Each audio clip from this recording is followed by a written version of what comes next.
कैसे हैं दोस्तों सनक और पागलपन में कोई आदमी इस हद तक भी जा सकता है, यह आपको यकीन नहीं होगा। आज जिस घटना को मैं बताऊंगा, आपको ये विश्वास नहीं होगा कि ऐसा कुछ भी हो सकता है। और दोस्तों, ये घटना इस चैनल की आज तक की सबसे भयानक और सबसे अजीब घटना है। और इस वीडियो में मैं आपको एक ऐसी सच्चाई बताऊंगा जिसको सुनकर आपके रोंगटे खड़े हो जाएंगे।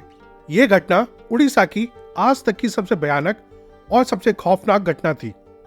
तो आप वीडियो के आखिर तक मेरे साथ बने रहिएगा।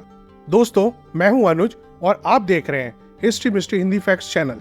अगर आप इस चैनल पर नए हो तो अभी आप चैनल को सब्सक्राइब कर दें ताकि आपको नई वीडियोस की नोटिफिकेशन मिलती रहे।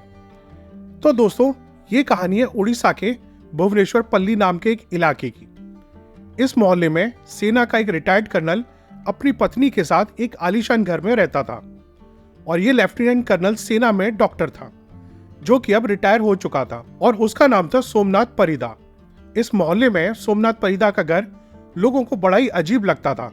और इसी घर में सोमनाथ परिदा ने कुछ ऐसा कर दिया जो कि बहुत ही ज्यादा भयानक था, जिसने पूरे उड़ीसा को झकझोर कर रख दिया।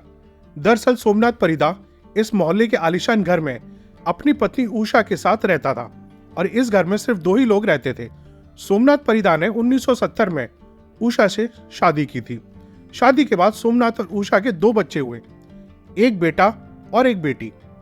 बेटा बड़ा होकर डॉक्टर बन गया और वह अमेरिका चला गया। बेटी भी दुबई में सेटल हो गई। अब 1998 में कर्नल सोमनाथ परिदा सेना में डॉक्टर की नौकरी से रिटायर हो गए, और वह अपनी पत्नी के साथ इस 2 मंजिला घर में रहने लगे, जिसमें सिर्फ ये दोनों पति पत्नी रहा करते थे। सोमनाथ की उम्र 70 साल की थी और उसकी पत्नी लगभग 65 साल की थी। दोस्तों, सबसे अनोखी बात यह थी कि सोमनाथ का स्वभाव बड़ा ही अजीब था। उसके मोहल्ले के लोग बताते हैं कि सोमनाथ उस मोहल्ले का सबसे अजीब किस्म का आदमी था। और वाकई में सोमनाथ ने इतना भयानक कांड करके यह बात साबित भी कर दी। दोस्तों, उस मोहल्ले के लोग उस घर के अंदर जाना तो दूर, उसके आसपास भी नहीं जाते थे। और दोस्तों, एक और अजीब बात यह थी कि सोमनाथ परिदा शाम के 7 बजे ही सो जाता था और वह सुबह के 3 बजे जग जाता था। उसका घर शाम के 7 बजे के बाद ऐसे सुनसान हो जाता था जैसे उस घर में कोई रहता ही ना हो। और जब उसके घर के आगे कोई गाड़ी लगा देता या गाड़ी को खड़ा कर देता तो परिदा उस पर बहुत ज्यादा चिल्लाता था। इसके साथ ही जब कोई पास में बने मंदिर में भी घंटी बजाता तब भी उसको बहुत ज्यादा गुस्सा आता था। और अक्सर घर में इन दोनों पति पत्नी के बीच आपस में झगड़े होते रहते थे, और जैसे तैसे इनकी घर गृहस्थी चल रही थी। अब रिटायरमेंट के बाद सोमनाथ परिदा ने प्राइवेट सेक्टर में भी काम किया था, जैसे WHO में बतौर सलाहकार के रूप में भी सोमनाथ ने काम किया था। और सोमनाथ का उस इलाके में एक छोटा सा क्लिनिक भी था। लेकिन सोमनाथ के दोनों बच्चों की भी सोमनाथ से नहीं बनती थी। वह लोग फोन पर अक्सर अपनी माँ से बात किया करते थे, और अक्सर हफ्ते में 2-3 बार अपनी माँ से बात किया करते थे। लेकिन दोनों को अपने बाप का स्वभाव बड़ा ही अजीब और डरावना लगता था। वह दोनों अपने बाप से बहुत ज्यादा बात नहीं करते थे। साल 2013 जून का महीना था। एक दिन सोमनाथ का बेटा डॉक्टर मनोज परिदा, जो अमेरिका में रहता है, वह अपनी माँ उषा को फोन करता है, लेकिन उसकी माँ का फोन स्विच ऑफ आता है। फिर मनोज कुछ देर बाद दोबारा फोन मिलाता है, लेकिन फोन फिर स्विच ऑफ आता है। तो मनोज को लगता है कि माँ कहीं बाहर गई होगी, तो वह फोन नहीं करता। वह फिर अगले दिन माँ को दोबारा फोन करता है, लेकिन फोन फिर स्विच ऑफ जाता है, बंद आता है। और वह लगातार कुछ दिन ऐसे ही फोन करता रहता है, लेकिन फोन स्विच ऑफ ही आता था। अब ऐसा करते करते 19-20 दिन गुजर जाते हैं। अब मनोज को भी घबराहट होने लगती है कि आखिर माँ ने फोन को स्विच ऑफ क्यों कर रखा है।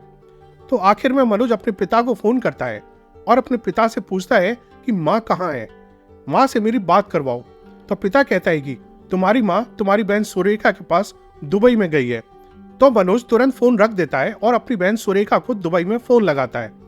और मनोज जैसी सुरेखा से पूछता है कि क्या माँ तुम्हारे पास है, तो सुरेखा कहती है माँ मेरे पास नहीं है, और मैं भी कई दिनों से माँ से बातचीत करने की कोशिश कर रही हूँ, लेकिन माँ का फोन नहीं मिल रहा है। यह सुनते ही मनोज चौंक जाता है। मनोज को अब शक हो जाता है, उसे कुछ बड़ी गड़बड़ का एहसास होता है। तो मनोज घबराते हुए भुवनेश्वर में रह रहे अपने मामा को फोन लगाता है और उन्हें सारी बात बताता है, और कहता है कि आप जल्दी से घर जाकर चेक करके आओ, क्योंकि मनोज को अपने बाप पर भी डाउट था। और दोस्तों, इस कहानी में इस सन की मनोहर ने जो किया, उसने वहां के लोगों की नींद हराम कर दी थी। अब 23 जून 2013 की शाम के लगभग 5 बजे उषा का भाई और उसकी बहन सोमनाथ के घर के आगे पहुंच जाते हैं और दरवाजे की घंटी बजाते हैं, लेकिन सामने से कोई जवाब नहीं आता।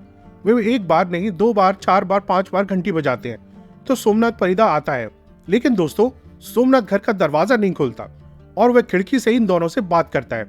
तो मनोज का मामा कहता है कि उषा कहाँ है, उसका फोन स्विच ऑफ आ रहा है। तो सोमनाथ कहता है कि वह अपनी बेटी के पास गई हुई है। यह सुनकर मामा को पूरा शक हो जाता है कि सोमनाथ झूठ बोल रहा है। तो मामा सोमनाथ से दरवाजा खोलने को कहता है।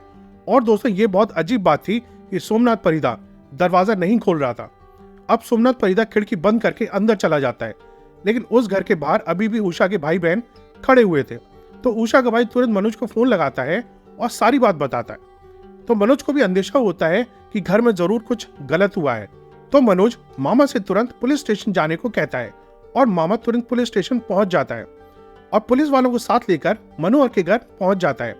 अब पुलिस उस घर के बाहर खड़ी दरवाजे को खटखटाती है, लेकिन मनोहर दरवाजा नहीं खोलता। तो मजबूरन पुलिस को दरवाजा तोड़ना पड़ता है। पुलिस दरवाजा तोड़ देती है और उस घर में घुस जाती है, जो अंदर से बड़ा ही अजीब लग रहा था। अब पुलिस डॉक्टर सोमनाथ से पूछताछ करती है कि उषा कहाँ है। तो सोमनाथ कहता है कि वह अपनी बेटी सुरेखा के पास दुबई में गई हुई है। तो पुलिस पूछती है कब गई थी। तो सोमनाथ कहता है कि 3 जून को, और उसे गए हुए लगभग आज 20 दिन हो गए हैं। तब भी पुलिस कहती है कि उसकी बेटी से उनकी बात हुई है, उषा वहां पर नहीं है, तुम झूठ बोल रहे हो। यह सुनते ही सोमनाथ घबरा जाता है। अब पुलिस घर की तलाशी लेना शुरू कर देती है, लेकिन पुलिस को कुछ भी नहीं मिलता। इसके बाद पुलिस को भी लगा कि शायद सोमनाथ सही बोल रहा है। तभी दोस्तों पुलिस के कुछ जवान जो सोमनाथ परिदा के बेडरूम में खड़े थे, उन्हें बेडरूम के कोने में 2 बड़े आर्मी के ट्रंक दिखाई पड़ते हैं, जो अक्सर आर्मी वाले अपना सामान रखने के लिए यूज करते हैं। इन ट्रंक्स पर ताला लगा हुआ था। तो सबसे पहले पुलिस इन तालों को खोलती है और जैसे ही ताला खोला गया तो पुलिस देखती है कि इन ट्रंकों में 11-11 टिफिन रखे हुए हैं, यानी कि दोनों ट्रंकों में लगभग 22 टिफिन रखे हुए थे। इस पर पुलिस एक बार सोचती है कि शायद सोमनाथ पार्ट टाइम खाने की डिलीवरी का काम करता होगा, लेकिन फिर डॉक्टर और घर की हालत देखकर, उनका रहन सहन देखकर पुलिस समझ जाती है कि ये ऐसा काम करने वाला आदमी नहीं है। फिर जब एक पुलिस वाले ने पहला टिफिन खोला तो उस पुलिस वाले से लेकर वहां खड़े सभी लोगों के रोंगटे खड़े हो जाते हैं और इसके बाद बारी बारी से सारे टिफिन खोले जाते हैं। तो लोगों के सामने इतना भयानक मंजर था जिसे देखकर शायद हर कोई सिहर जाए, कांप जाए। दरअसल उन 9 इंच के 22 टिफिन में हर खाने में इंसानी मांस के 300 छोटे छोटे टुकड़े थे, जिन पर ऐसा केमिकल डाला गया था जिससे उनमें बदबू ना आए। और ये इंसानी मांस के टुकड़े थे सोमनाथ की पत्नी उषा के, लेकिन इन टुकड़ों में उसकी पत्नी का सर गायब था। और इसके बाद दोबारा घर की तलाशी ली जाती है और पुलिस देखती है कि टेबल पर रखे एक बॉक्स में उषा का सर रखा हुआ था, जो कुछ हद तक सड़ चुका था, जिसके बाल झड़ चुके थे और जिसके सर पर गहरी चोट के निशान थे। दोस्तों सबसे अजीब बात तो ये थी कि सोमनाथ ने बताया कि वह उस सर से रोज रात को बात किया करता था। और दोस्तों आप इस मंजर के बारे में सोचकर देखिएगा, आपकी भी रूह कांप जाएगी। लेकिन अब पुलिस वाले भी ये सोचने पर मजबूर हो गए थे कि आखिर सोमनाथ ने ऐसा क्यों किया, कैसे अपनी पत्नी के 300 टुकड़े कर दिए और आखिर क्यों इन टुकड़ों को टिफिन में डाला। पुलिस इन सारे सवालों के जवाब सोमनाथ से पूछती है। तो सोमनाथ ने पुलिस को जो कहानी बताई वो और भी हैरत में डालने वाली थी। सोमनाथ कहता है कि 3 जून को उसकी पत्नी को बहुत तेज गुस्सा आया था और वह अपना सर जोर जोर से जमीन पर मारकर एक ही बात बोल रही थी कि वह मर रही है और उसकी समाधि साईं बाबा की शिरडी में बननी चाहिए, और ऐसा कहते हुए वह खुदकुशी कर लेती है। तो आगे पुलिस सोमनाथ से कहती है कि तुमने इसकी खबर पुलिस को क्यों नहीं दी। तो सोमनाथ कहता है कि वह अगर पुलिस को या लोगों को बता देता तो उसकी इमेज खराब हो जाती। तो पुलिस आगे पूछती है कि लाश के टुकड़े क्यों किए और आखिर टिफिन में इन टुकड़ों को क्यों डाला। तो सोमनाथ ने पूरी कहानी बताई और कहा कि मेरी पत्नी के मरने के बाद मैं सबसे पहले अपनी घर की मेड और धोबी की छुट्टी कर दी। उसके बाद उसी रात को जिस दिन उसकी पत्नी की मौत हुई थी, उस रात अपनी पत्नी के कुल्हाड़ी व ऑपरेशन करने वाली ब्लेड से 100 टुकड़े कर दिए और धीरे धीरे इसके बाद रोज इस तरह से धीरे धीरे और टुकड़े करता गया और हर रोज 2-3 टिफिन अलग अलग दुकानों से लाता था ताकि किसी को शक ना हो, और इन टुकड़ों को कुछ केमिकल छिड़क देता था ताकि बदबू ना आए। इसके बाद सोमनाथ परिदा रात के वक्त लाश के और टुकड़े करके टिफिन में पैक करता गया, क्योंकि सोमनाथ परिदा कहता है कि वह इन टुकड़ों को शिरडी ले जाकर जाएगा और वह अपनी पत्नी की वहां पर समाधि बनाएगा। दोस्तों, एक और अजीब बात यह थी कि वह इन्हीं 20 दिन में सुबह अपनी क्लिनिक जाता भी था और काम भी करता था। इस बीच में ही उसने अपनी क्लिनिक में बड़ी धूमधाम से अपना बर्थडे भी सेलिब्रेट किया था। किसी को भी कानो कान खबर नहीं लगने दी उसने। इसके बाद सोमनाथ को पुलिस अपनी कस्टडी में ले जाती है और सोमनाथ की मानसिक जांच भी की जाती है। लेकिन सोमनाथ परिदा की मानसिक हालत बिल्कुल ठीक थी और इसके बाद उन मांस के टुकड़ों और उस सर की जांच की गई। जांच में पता चलता है उषा के सर पर किसी भारी चीज से मारा गया था और यह कोई खुदकुशी नहीं थी और जो कहानी सोमनाथ ने बताई थी वह गलत थी। दरअसल उषा अपने पति और उसके एक महिला मित्र पर शक करती थी, जिस कारण रोज इनके घर में लड़ाई झगड़े होते थे। और एक दिन सोमनाथ ने अपनी पत्नी को गुस्से में आकर मार डाला और उसके टुकड़े टुकड़े करके उन्हें टिफिन में पैक कर दिया और मौका मिलते ही वो इन टिफिनों को फेंकने वाला था, उनको ठिकाने लगाने वाला था। लेकिन दोस्तों, कातिल कितना भी शातिर क्यों ना हो, आखिर वो पकड़ा ही जाता है। आज भुवनेश्वर के एक जेल में सोमनाथ परिदा बंद है। दोस्तों, आज भी ये अनोखी घटना क्लियर नहीं हो पाई कि आज भी इस घटना को लेकर लोगों के मन में बहुत सारे सवाल हैं। आपके भी मन में बहुत सारे सवाल होंगे, वो मुझे कमेंट्स में जरूर लिखिएगा। तो दोस्तों, फिर मिलेंगे एक नई मिस्ट्री कांड के साथ। तब तक अपना ख्याल रखें। जय हिंद, जय भारत। आज के लिए इतना ही दोस्तों। आपको वीडियो अच्छी लगी हो तो लाइक जरूर करें। ऐसी और इंफॉर्मेटिव वीडियोस के लिए चैनल के दूसरे वीडियोस भी देखें और जाते जाते चैनल को सब्सक्राइब और बेल आइकन को दबाना ना भूलें। Tata, bye bye.